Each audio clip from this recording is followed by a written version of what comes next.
Producing Music Podcast with Mark Dollar and Cooper Anderson. Producing Music Podcast. I want to introduce this man to the world. This man is one of the most talented and also one of the fastest Pro Tools engineers that I've ever met. Like, this guy was flying through sessions like nobody's business when I first met him. And I'm pretty sure he still is doing that to his, even crazier degree. He has several different projects. I've worked with him on several different productions from artists that we used to work on named Violet Jean, Tina Brown, to many other, different things. We even did some sessions with LL Cool J back in the day, DJ Trippie, all types of stuff. This man is, well, why about you introduce yourself? Sometimes I see the Fame School Slim. Yeah, that's attached to this thing. Yeah, I was in Fame School, so I go by Slim. My credits now are my real name. My name is Michael Perchalowicz, aka Slim. But I used to go by Fame School Slim, Good Breed Slim still, but basically Slim.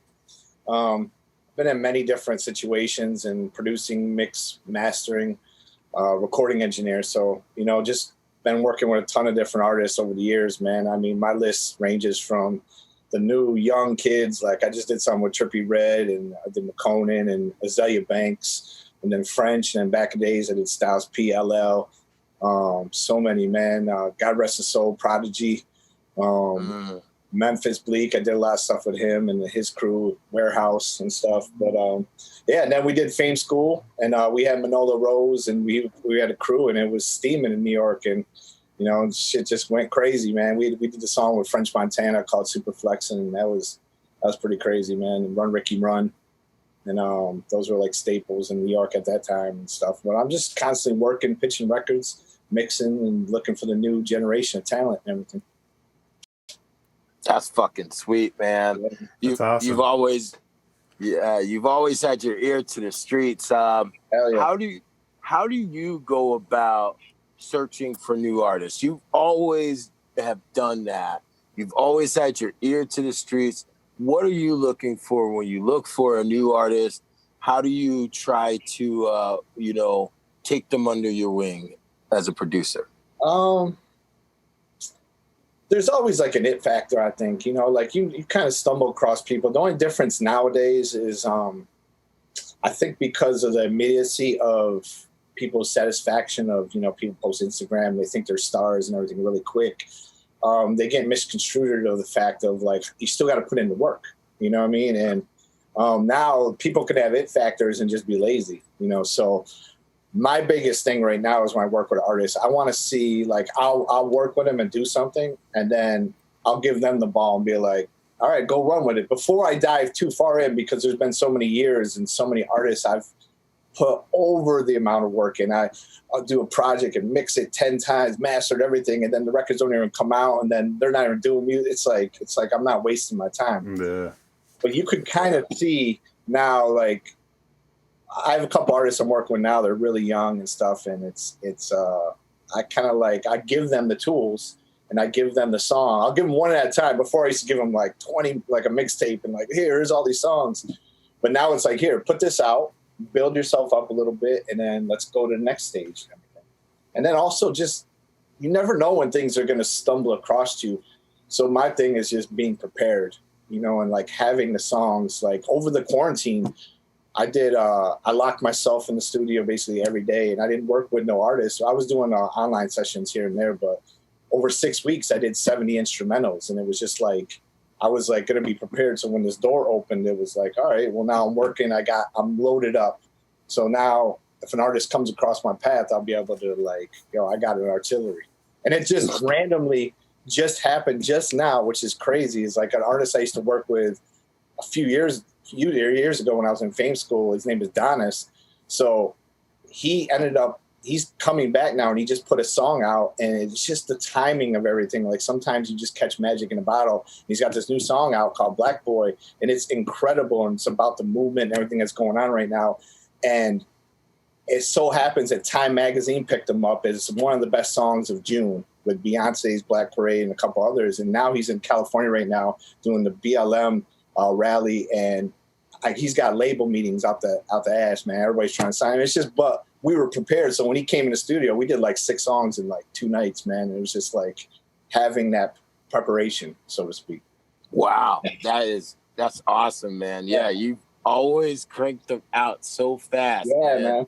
I've learned always. A lot more though, man. Like, you know, like you've been so super talented musical. You know what I mean? Like your music knowledge is crazy, where I came from the DJ to the music. You know what I mean? So, but now my music knowledge is a lot better, and like, man. But back in the day, here's the thing, man. Like, we review on the normal version of this podcast. We review, the New Music Friday via Spotify, and week after week after week, we kind of, we like to say we dodge potholes, and where there's all these productions that are trying to go for something, but just like not hitting any mark. It's just almost like, okay, whatever the hottest thing is, we're just going to try to emulate it and boom, stamp it out, boom. And you could almost feel the difference between a well thought out conceptual kind of production to what would be that thing, that kind of sterile kind of thing. What have you always kind of thought about to keep your productions fresh? Like, is it that DJ aspect that you talk about? I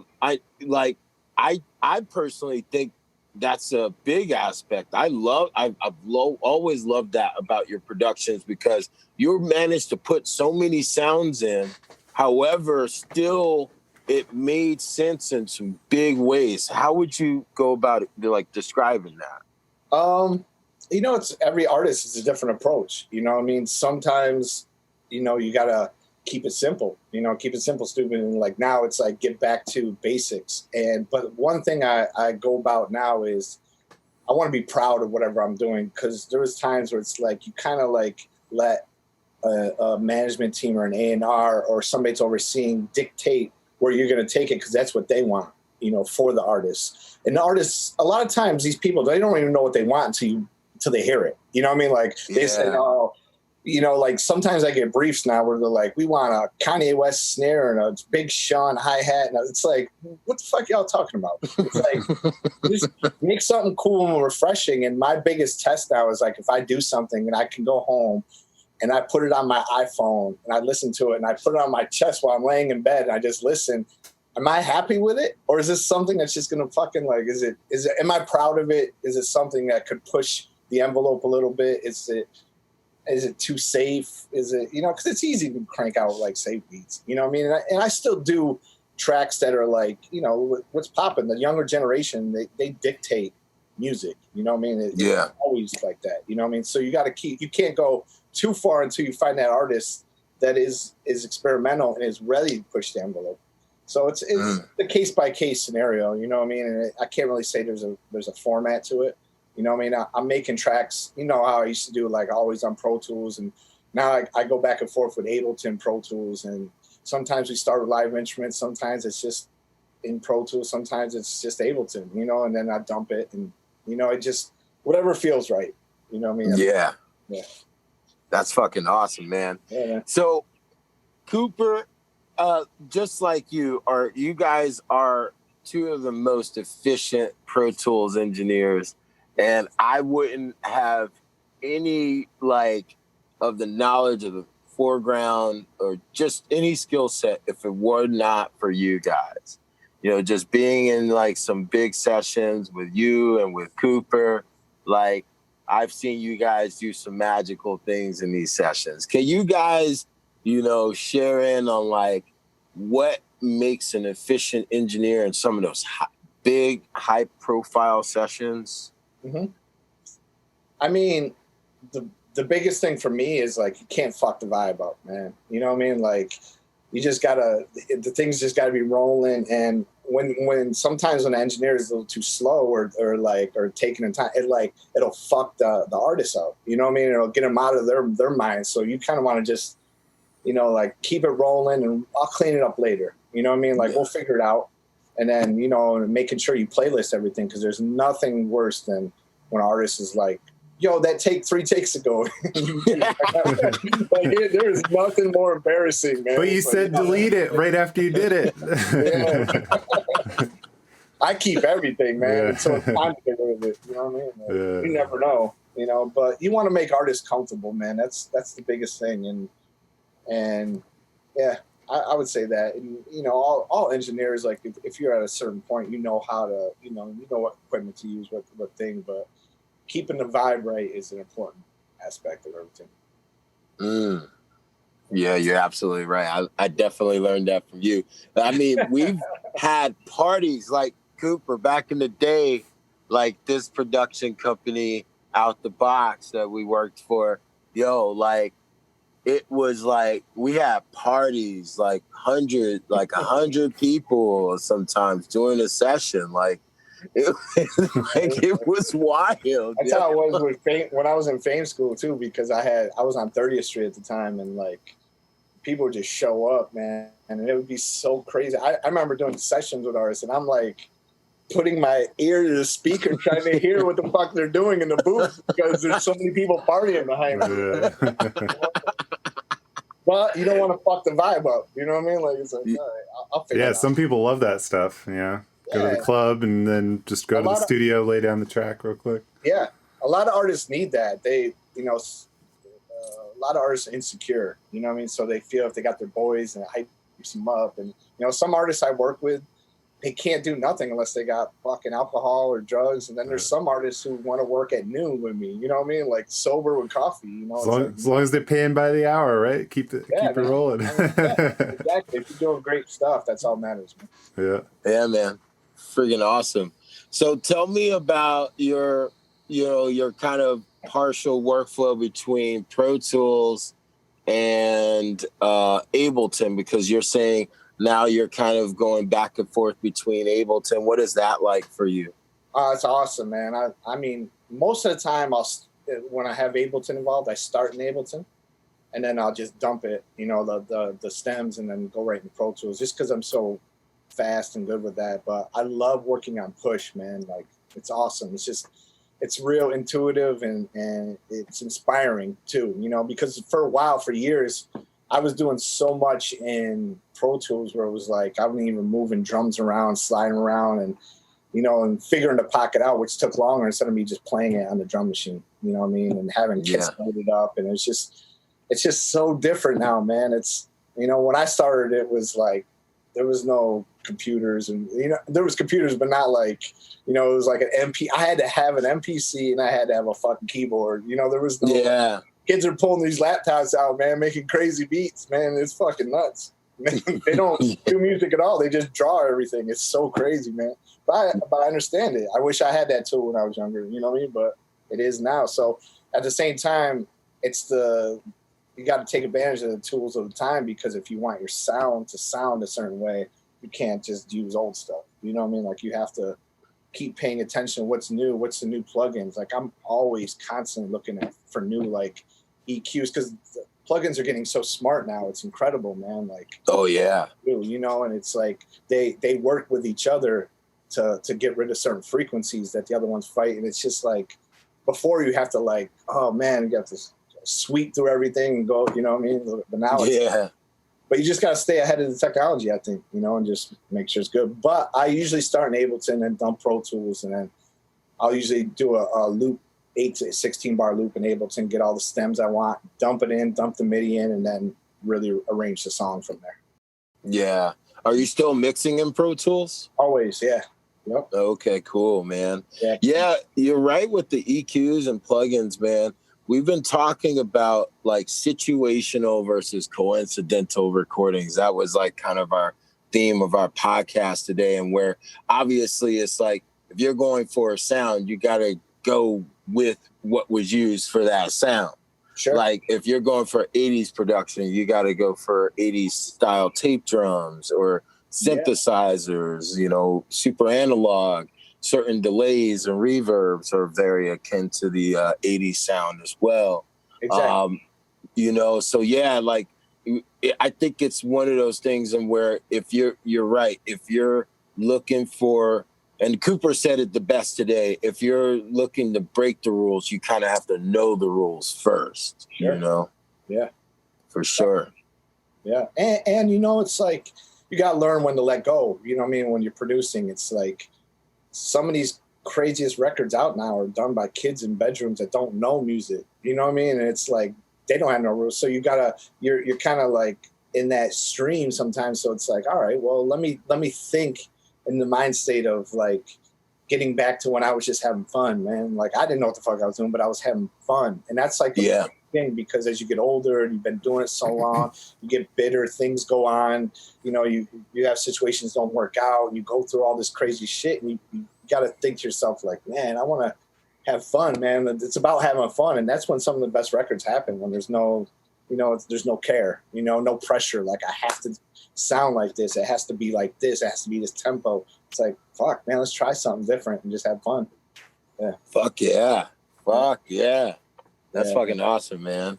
Well, look, man, like I love, you know, everything you've done. Like there was this really cool project back in the day that you had called Pimp Ninja. I remember that shit. Yeah, like some funny shit. You know, it's funny. I was just listening to some of them records the other day because somebody hit me about a record that I did. And they were like, yo, we want it for this movie. But it was like, it was like, I don't have the stems. They want me to break it out. Like all my hard drives are gone from that era. You know what I mean? Yeah. But I found like the MP3s and I was like, holy shit, man. I was like, what the fuck was I doing? But I was having fun. Yeah, you were having fun, man. And you know what? It still brought people together. We were still bringing, like, we literally, like, had a community of people around us just because of the music that we were doing. And I'm sure you still have it that way. I'm glad you do, man. You're a fucking legend in my eyes, dude. I appreciate that, brother. You're a great guy, man. Word. Likewise with Cooper, man. Like Cooper has like, you know, Cooper in a way is like, he showed me some of those wild ass techniques that in Pro Tools that like it always were reminiscent like to what you were doing. And it was like, you know, when I really started working with him, he, you know, he just has like a supreme workflow. And also, I'm listening to what you're saying now. I'm like, wow, man, that's like, you know, totally empathize with, you know, exactly what you're saying. That's probably how I would answer all these questions too. Yeah. You know, it's like once you've been in the game for a while, you kind of like, you know what it is. And yeah. I was going to ask you more about the DJing because, I mean, for me, that was, you know, I come from more of a live music background. So I actually like, you know, kind of dabbled in DJing just to like learn a little more about that. And that really helped me for like electronic music production. Sure. Yeah. I mean, that's where I started. I mean, it's such a crazy story, but like I started when I was like, I got turntables when I was 13, like Radio Shack ones. And like, I knew what I wanted to do, but I was from upstate New York and there wasn't like a lot of people to look up to and stuff. So I used to fucking tape the Def Comedy Jams back in the day to watch Kid Capri and see that little clip at the end with what he was doing with the mixer and the turntables. And then fast forward years later, I ended up signing with Kid. And then me and him ended up doing all the music for the new Def Comedy Jams, which is so like crazy. Oh, wow, that's awesome. Like that. Yeah. But it was big for me to know what the people want, like what excites people when you're DJing too. It's like, you know, there's certain things that push crowds and push people in certain ways and like certain sounds, little things that like might go over people's head, but they're very important, man. You know, and that was one great thing about being the DJ, you know. But like I said, when I was younger, man, I didn't have the tools that these kids have now. So it was when I was in high school, came to a point where it was like, all right, I have to go buy vinyl every fucking week. There was no like, here's a hard drive with 50,000 songs on it. Thanks. You know what I mean? Like, I had to either buy vinyl every week or I had to save my money I wanted to buy a drum machine. So it was like, I just stopped DJing and then I saved my money to buy the MPC, which was like, led me into that. Yeah. MPC, man, that's That's still to this day one of the best pieces of your hardware you can ever get. No, Go for it. No, I was gonna say also, I feel like, kind of what you're talking about before on tracking sessions, like you don't want to mess up the vibe. I feel like the tracking engineer is almost like the DJ. Yeah. Yeah, you got to keep it going. You definitely do, man. And like I've been in sessions like, man, I've seen some engineers get abused. Like not me, but I've been blessed that I can play both. Where it's like I've been in sessions where it's like I'm the engineer, but I'm also been in sessions where I'm the producer. And then I go to bigger studios and just bring my beats, and then I'm like, fuck, man, I'm so glad I'm not engineering tonight. There's fucking guns on the table. Oh my God, man. I've been in that shit before. Yeah, that's not a pretty situation. You make sure you don't cut up real fast. Yeah. Well, I feel for it. The mix and mastering engineer is a little different because they get sent the shit, and it's not usually the artist in the room, maybe an A&R or something, but like they don't have to deal with like the party. What I mean? Like, when I mix and master, I almost never have it where people are in the room. I don't care. Like they're like, I'll pay you extra. I'm like, yeah, but because people want to ask questions, and it's like, bro, man, you fucking like I'm trying to listen to the record, and you're asking me what I'm doing, and it's like, I say only for the revisions, if anything, Yeah, exactly. When it gets to like 90% done, you come in and like you want to do some drops or take out some things, but there's nothing worse than when somebody's in your ear and you're trying to mix a record, man. Oh, yeah. I might have been one of those guys, Cooper, back in the day. Back then, like, I was still in rockstar mode back then, man. Like, so I didn't give a fuck. But now it's like I'm so technical and like I've learned so much that I listen to some of the old shit I've done and I'm like, damn, that mix is horrible. But even today, like I might did something like a month ago and been like, damn, I wish I knew that new technique that I just figured out now. I could have applied it to that, but you're always learning, man. Got to keep it moving. Yeah. I learn something all the time, man. And that's the one great thing about Instagram and all that. It's like you'll see these like little accounts, man, that'll just like give tips that like it's like something that about it as an engineer and a producer, but you're like, damn, I haven't tried that in a while. It might bring something up to like do, and like that's the great thing about it. Information is just everywhere. Yeah, I pay attention to what is it, URM Academy, because I mix a lot of like metal and stuff like that nowadays, and even just like how dudes edit guitars. I never figured out like where the pick attack really was, and that's how they edit it. It's like, whoa, that's like a whole different world of editing that I've never even been a part of, and I'm still like learning those things. So. Maybe that's the way I can improve my workflow and stuff like that, Sure. Yeah, man. That's a whole different beast, the live element, man. Because you gotta lock things and make sure everything that kicking that bass and fucking. Oh, dude. But in Ableton, it's one click, Command U, it's done. Well, you know what's great? The one thing about Ableton I love is the being able to slide things around with like the nudges on it and everything without being too quantized. You still got like this feel, and you could do it on push, which is great. And it makes me feel like what I was saying about having fun again is like getting back to the aspect of I had the drum machine and getting to that mindset of, let me try something different, new and weird, and let me take the timing over here that, it might be fucked up and stupid after I listen to the next day, but sometimes that's the only way you could do something that's groundbreaking, Yeah, man. Yeah. That's fucking awesome. Wix, man, you are the fucking dude. Tell me more about what you're doing now, like any like specific artists that you're promoting. Right now, just the biggest thing right now is like I'm just pitching records and everything. And then like I'm doing Donis's album right now with him. And we got so far Tory Lanez on it and G-Eazy. And he's in LA, be back next week, but the fucking shit sounded amazing because it's like it's very futuristic and reminiscent of like when Kanye Kid Cudi, but with like the new twist of what's happening now. So that's good. And I'm working with that. And then me and Telly and Dance are a crew called PS211. So basically, Dance and Telly, the artist, I'm the producer, and we're doing an album right now. It's almost done. And then and then I got a single coming out with on Sony Records with Big Clit. She's the one I did with Trippie Redd. She's fucking. Oh yeah, you gotta look her up, man. She's pretty wild, man. Talk about punk rock. She is punk rock, man. Okay. All right, I'm gonna check her out. I co-produced and mixed her single, her last single, which was with Trippie, and then I got her next song coming out, which is like it's some funky shit, man. We did a disco song with her doing some wild shit on it, so it's pretty cool.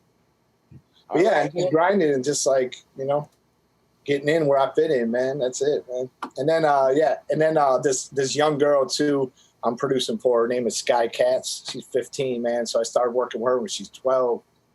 And she's fucking dope, man. I did a song with her, Lil TJ, last year. And she's amazing, man. She's a rapper. She got bars, man, like crazy bars. Okay. But she's also on the Disney show Raven's Home. She's one of the stars of that show. So she's split between television and music. So those are like my main projects right now. That's awesome. Super cool, man. All right, man. Well, Cooper, you got anything for Wix? Slim? Yeah. Slim. Yeah, no, man, that's awesome. Yeah, thank you so much for jumping on and chatting with us. No problem, bro. Well, yeah, this has been an amazing episode of Producing Music Podcast. Again, check out my home dude Slim. Check out all his projects that he's working on, coming out soon. And this project, we're definitely looking forward to anything he puts out. And again, thank you guys for being inspirational engineers in my life. Really appreciate it. My pleasure, man. I'm glad to see you again, man. And thank you for having me on, man. Yeah. All right. Peace. Producing Music Podcast. Thank you, guys.